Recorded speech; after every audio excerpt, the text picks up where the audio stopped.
यसो साथी माथि पानी जाँदैछ चलाइदिएछ हल्का हामीले माथिबाट हल्का मात्रै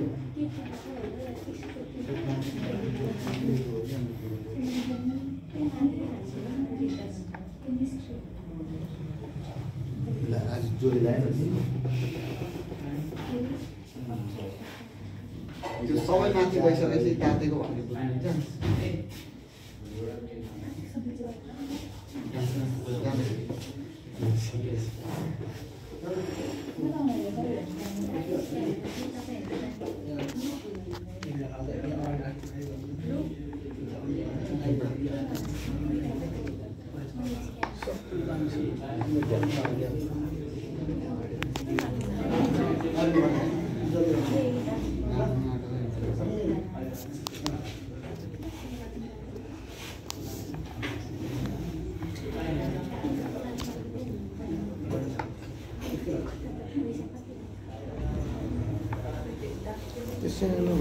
योभन्दा बढी हाम्रो जाँदैन पानीभन्दा बढी जाँदैन अरू के गर्ने बन्द गर्नु बिस्तारै हामीले त्यो पार्ट सिलाउँदै गएपछि के हुन्छ हाम्रो सबै फेरि तलपट्टि आउँछ नि फिल्टर गरेर फेरि तल हजुर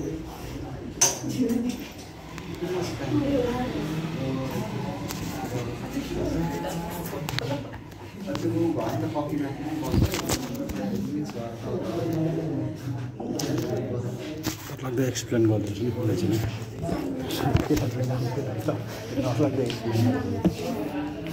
अब यहाँ जुन हाम्रो कफी आएको छ नि त माथिबाट माथि डस्ट थियो है फिल्टरबाट पास भएर आएको त्यो डस्ट चाहिँ हाम्रो माथि नै छ है डस्ट चाहिँ तल जान्छ त्यसको चाहिँ हाम्रो फिल्टर युज गर्न मिल्छ है कपडाको हुन्छ त्यसलाई पखालेर हामीले युज गर्न मिल्छ जस्तै हामीले V60 मा युज गरेको पेपर फिल्टर पनि युज गर्न मिल्दैन है यो फिल्टरहरू चाहिँ युज गर्दा